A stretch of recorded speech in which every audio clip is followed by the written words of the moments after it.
Hello, welcome. Guess who just tried to record a introduction without the microphone plugged in? Not me, obviously. I don't know what you're talking about. I am a professional. It was me. Oops. Anyway, if you would like to listen to some Am I the Butthole today and judge some big old gaping buttholes with me, then please do stick around and enjoy. And don't forget to like and subscribe, please. Thank you. Okay, first post. Am I the butthole for embarrassing my boyfriend at a game release? My boyfriend, M23, and I, F21, went to the midnight drop of a video game at our local game store. My nose is still blocked, by the way, so if words sound weird, leave me alone. I'm on the struggle bus, alright? I had already pre-ordered and paid for 2 copies of the game, one for me and one for him. We specifically went to the midnight release because there was a free tote bag with each purchase. When we got to the front of the line, we got our 2 copies of the game and our tote bag.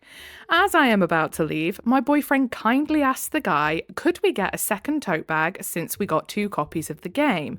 Which is not an unreasonable question, but I knew it was 1 bag per purchase, and I had previously told him that if he wanted a bag, he should pre-order on his own. Well, after the guy said no, he snapped and started getting rude with the guy, saying it was ridiculous, we were cheated, and other, in my opinion, stupid things in a very rude and aggressive tone of voice. A little toddler tantrum. What a sweet little man baby. Give him a dummy. I told him it's not the time for this and pulled him out of the store. Once we got to the car, he got mad at me and told me how embarrassing it was to get pulled out of the store and how I should have let him handle it man to man. No, OP was trying to stop you embarrassing yourself further, good sir. Goodness me. Now he won't talk to me, and every time I try to talk to him, he puts on this high-pitched voice and imitates me saying, "It's not the time for this." I didn't mean to embarrass him, but he was being rude and embarrassing me. Am I the butthole? No, and quite frankly, I would say him not talking to you is probably blissful and peaceful. So then we have an update. I woke up the next morning with flowers on my nightstand and a note saying when I was awake to come out to the living room.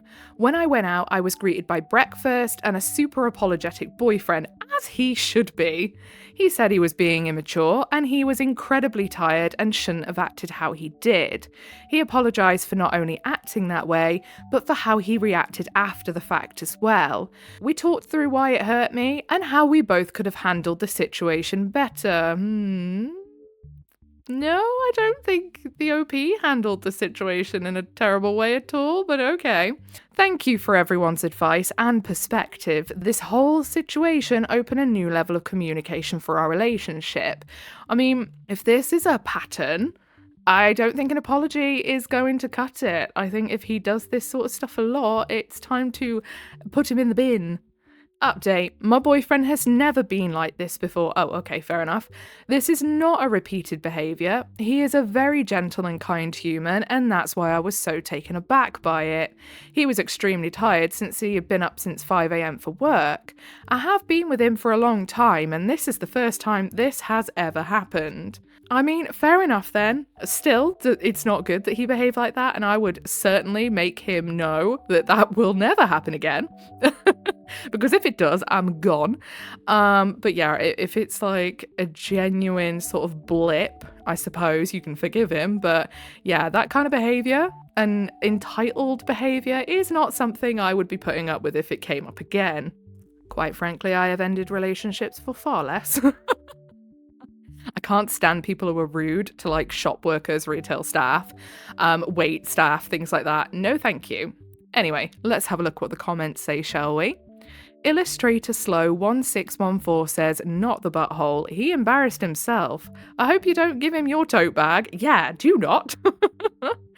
And then Desblatterations 574, I really am not getting stuck on these usernames anymore. I refuse. Was going to write that he embarrassed himself, you actually pulled him out, or way better end that what he was to get. Okay, that didn't quite make sense, but I know what you're trying to say. For a bag, for fuck's sake, exactly. And then Variation Own 2131 says, I know. Some of these young adults act like little children having temper tantrums in public. If parents don't socialise their children when they are young, this is what we get in relationships, the workplace, and out in public spaces. Ugh, I can't imagine having such an immature boyfriend.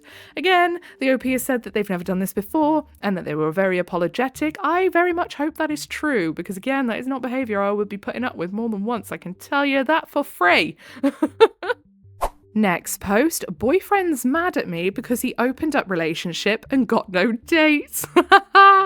Am I the butthole for how I responded? I see a lot of these lately, kind of same stories of, oh yeah, they insisted on opening the relationship and then they got no action. And it's just like, yeah.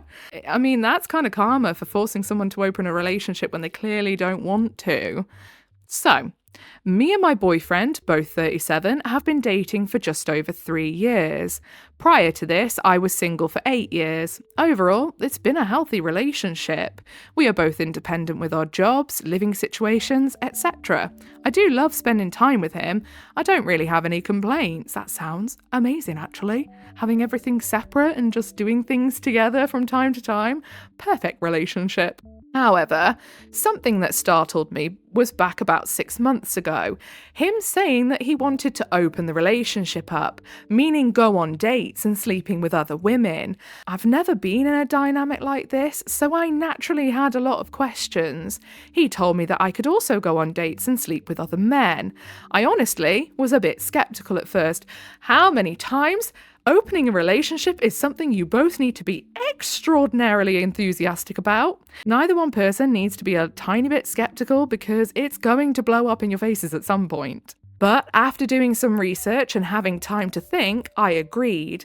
He had told me that if at any point I wasn't comfortable, we could stop and close the relationship up again. One of the rules was we don't discuss with each other what we were doing or who we're going on dates with, etc. I signed up to a dating app within a few days. I had 500 plus likes, and it's been pretty steady since. So, I started matching with people, texting and arranging dates. On average, I go on 1 or 2 dates a month. There are also some people in similar dynamics of open relationships that I am going on dates with, sleeping with regularly. I quite like the fact that everything is non-committal, so even though I was skeptical at first, I am enjoying the open relationship. As decided from before, I hadn't told my boyfriend about any of this. I was at my boyfriend's house the other day and my phone was on the kitchen counter. He saw my notifications and then proceeded to go through my phone and read messages, including going through the dating app and whatnot. So he's just trying to hurt his own feelings then, because he surely would know what's in there. To say he was angry was an understatement, okay? You can't really be angry when you were the one who agreed to all this and brought it up in the first place, good sir. Turns out he opened the relationship up to take out on a date a younger colleague at his workplace who misread his idea of a date as just a work lunch. And this is another tale that is becoming old as time as well. People opening a relationship up and insisting on opening it up because they actually already have someone in mind that they want to go after and don't want to get accused of cheating. And then, again, it always seems to turn out this way, where the one who was doing it in the first place for actual nefarious reasons, I think, personally, because they're not being honest about why they're doing it, ends up actually being the one who fails at it spectacularly. I do find a bit of joy in that, I'm not gonna lie. He then openly told me that he wanted to see if it would work with her so he could ultimately leave me for her. Oh, even sweeter then that he's getting full action. Absolute twerp. However, she didn't want him, and it seems like no one else did either. In the last 6 months, he's had a few rough dates, but no one additional to sleep with. I feel somewhat embarrassed for him. He demanded we instantly close the relationship, and I told him that maybe we should just end things, or at least take a break. I'm not being funny, love, but if you even agree to a break with this guy, after he just told you he suggested all this just because he wanted to trial another woman to eventually leave you for, you are a mug if you do that. I really hope you kick him to the curb. He was outraged and called me names, but he was the one who wanted this dynamic, so what's the problem? I left, and as I walked home, I was contemplating fully breaking it off with him. If you don't, I'm going to be mighty mad, OP. He's blowing my phone up, and I'm not quite sure what to say. Am I the butthole? You say, goodbye, you sad little man. Goodbye forever. So, down in the comments, Know the Rules says you should join the rest of the population in not dating him as well. OP just replied to that saying, LMAO. And then Spam Landy says, sounds like you're out there killing it. Have you considered asking out his work colleague? Oh, wouldn't that be the cherry on the cake? Next post, I got my co-workers fired. Am I the butthole? So, I, 22F, am the only female employee in my branch. I work closely with 11 male colleagues, one of them being our supervisor. About 5 of them were extremely sexist and made comments that made me uncomfortable, so I reported them twice to the supervisor and once to our boss. Our boss didn't take it lightly after I presented to him some text messages I'd received from some of them. He came to our branch and launched an investigation. In the end, 3 of them have been fired and 2 are still under investigation, as it has also been found out that they were making sexual remarks to the teen girls from a school we were working with, and that the girls had reported it to their teachers. Ugh, dirty nonsense. Gross. Now my other remaining co-workers have not been talking to me and are whispering behind my back that I'm a snitch. I frankly don't care, but the work environment has been tense this week, so am I the butthole? Absolutely not. Need I say more? I don't think I do. Irrelevant Manatee says, not the butthole, you didn't get them fired. They were the only one responsible for their own behaviour. Precisely. And then the OP says, thank you, really needed to hear that. And then the Lady Gengar says, if you hadn't spoken out, they'd think it was okay to continue. You are brave, you did what many are afraid to do. Hold your head high knowing you championed for yourself and all your sisters. Men like this need to know that we will not tolerate this behaviour. They can either grow in the current world and contribute to the change we wish to see, or suffer in their old one. Not the butthole on any plane of existence. And not to mention the fact that OP could well and truly have actually put a stop to some potential grooming or, assault that could have happened on some minors. Am I the butthole for refusing to give my co-worker their office back now that work from home has been cancelled? Back in 2023, a woman, Jen, in my building left for maternity leave. After having her child, Jen took advantage of our company's work from home programme, which left her office open. I placed in a request for the space with my manager and was given the go, so I got to leave my crappy cubicle for my very own private office. My employer has announced that work from home will end on November 17th, 2025. All employees are to be back in the office by that date. Yeah, that sucks, I know. Yesterday, work from home employees came in for tours and desk assignments. When Jen saw I was in her office, she became agitated and asked if I'd be leaving so she could take back over. I told her flatly that I had no intent on giving up the office. Yeah, she's been out of the office for 2 years. She could not surely expect that they would have just kept that office for her. What? And by the sounds of it, by the way, she had no plan on coming back until the employer announced, everyone needs to come back. Jen spoke with the manager about this, and management's immediate decision was that I was under no obligation to move out of the office. I was approached and asked if I had any interest in returning to a cubicle. I said no, shocker. And there was no follow-up from my manager or HR as they both see the matter as closed. Now, just a day later, I'm getting stink from co-workers who think I'm punishing Jen for something outside of her control. Jen has also emailed me asking me to consider the position she's in and that she's already being punished by the company by being compelled to return to the building, and asking me to consider her feelings. Sincerely, I definitely understand how much this sucks for her and everyone else being forced to come back, but I like having my own office. I have a lot of stuff in here that I'd otherwise have to carry back home. I'd be giving up the privacy that I've become adjusted to, and, if I'm being honest, I enjoy actually having a nice window to look out of and none of the noise of the cubicles. Am I the butthole on this one? No, not at all. Not one bit. Jen is acting like a bit of a spoilt brat, I'm not gonna lie. You can't expect to be out of the office for 2 years. Maybe even a little more than 2 years, because we don't know when in 2023 she left the office. And expect to come back and have your office still there just sat, doing nothing, waiting for you. Like, tough titties, Jen. Sorry. Edit. So, something someone, a few people really, brought up that I hadn't considered was the question of if I vacated the office, would that necessarily mean that Jen could have it back? On Monday, my manager had approached me about returning to a cubicle to verify my lack of interest. But this morning, I checked with HR on the policy. Sure enough, you cannot simply choose someone to give your office to, as office assignments are selected by policy. The office would go into the pool if I vacated, which means Jen would be competing with everyone else over it. Several of the work from home people who have returned are more senior than her, and at least one of them is definitely interested in the next bidding if that comes up. So, Jen would be out of luck. HR is going to circulate a reminder on the office bidding policies. I also brought up the email with my manager, who stated she will reply to it and CC in Jen's manager to ensure that there is an understanding that this matter should be considered closed. Exactly. It's like, I'm not being funny, but Jen is acting a bit entitled. It's so silly. You can't expect to be able to do that when you've not been in for 2 years. So then down in the comments, Henwen says, is there a reason Jen had the office? High position that required privacy for calls or meetings, etc. If there is no work reason for her to have the office and HR, your boss, aren't telling you that you have to move, just stand your ground. So the OP reiterates saying my company is weird. We have 15 non-managerial offices. When one becomes available, you may bid on one, and whoever has the most seniority and best performance metrics wins the office.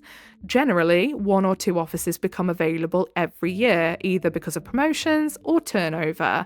So Jen and I are no different than anyone else in the cubicles. When it became available, I got it because I asked and had the seniority and metrics to win over anyone else who'd placed a request. And then Razmoon says, you followed the rules and worked hard. They are trying to subvert the rules and take something from you, not the butthole. Exactly. Go away, Jen. You're being annoying, love. Am I the butthole for telling my boyfriend I'm not going to be anything like his mum, and if he expects that, we should break up? No, because these guys that do want to date someone exactly like their mum give me the frigging creeps. And I am 24F and my boyfriend is 25M. This past week we flew to his hometown. His grandma passed away and we flew there to stay for 4 days.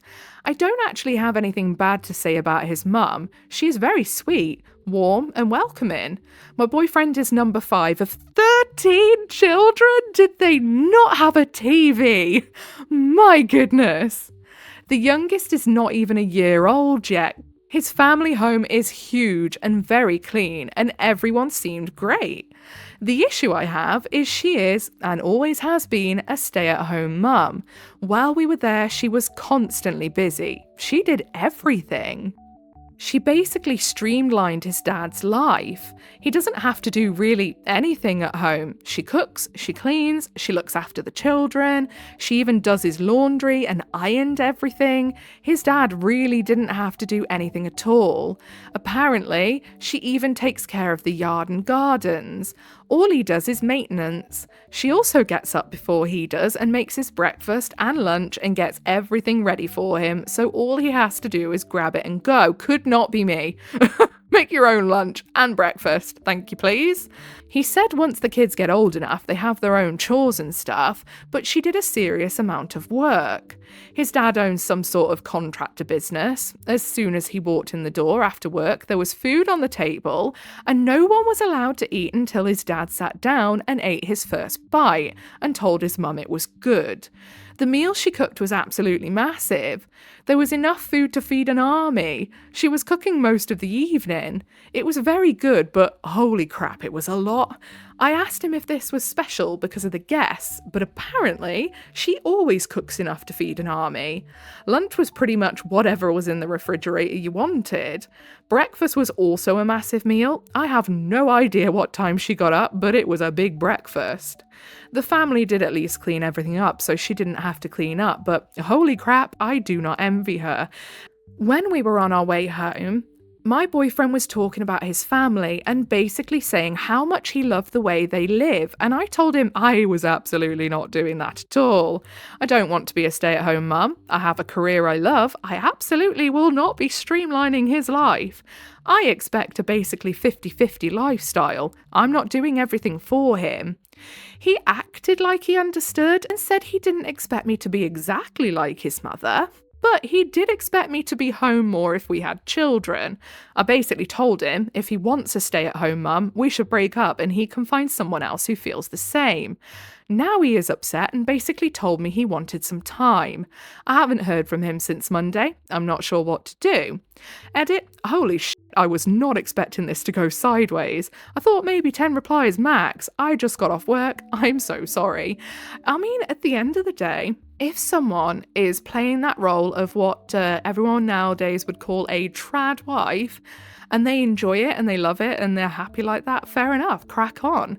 However, that is not a role that should ever be forced on someone or expected of someone. If someone doesn't want to do that role, they should never have to.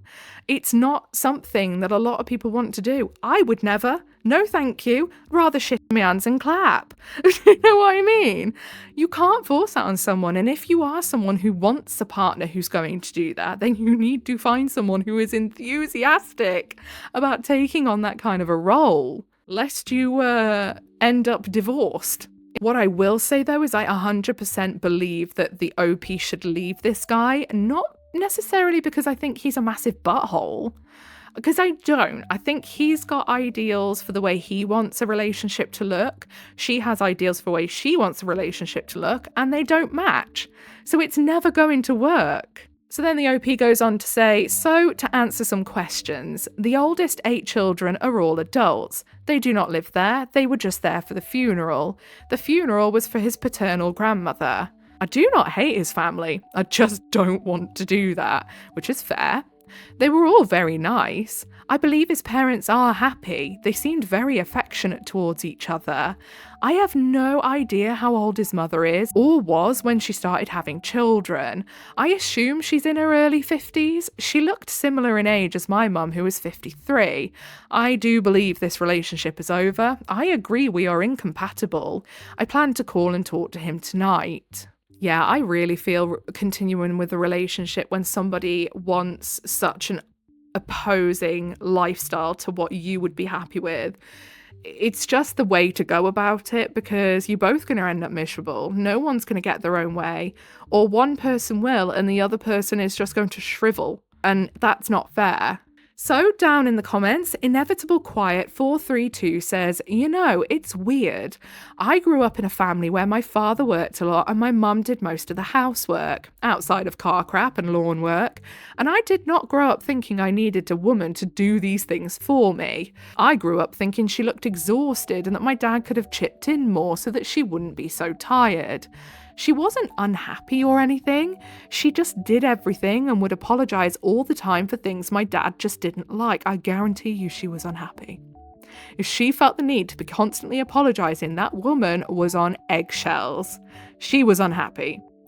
I don't want a partner to take care of me like some kind of grown man-child. I want a partner, and I want to take care of them as much as they take care of me, no matter who is earning the paychecks. Do you know, it's funny because when I was growing up, I lived with my dad for a majority of my childhood, when my parents divorced. And obviously I had my stepmom, and it was my dad that did a lot of the cooking and stuff, you know, and they both worked full time. Like my dad worked noons and nights and, you know, shifts all over the place. But my dad would do a lot of the cooking because my stepmom, bless her, like she burnt boiled eggs. I kid you not. She put them on, boiling the eggs in the shell on the side on the stove, and then forgot about them. It was crazy. But yeah, my dad did a lot of housework as well, and like did all of the garden work pretty much. So I think that's why I'm just like, yeah, I'm not fucking looking after a bloke. Like, kiss my ass. We're gonna do equal or get out. Okay, so I think that's all we've got time for today. If you made it all the way to the end with me, then I appreciate you very, very much. If you give it a little like, subscribe, notifications on, that is your initiation into the Coven of Void. Welcome. Whatever it is you're doing for the day, I hope you have a really good rest of the day. Goodbye.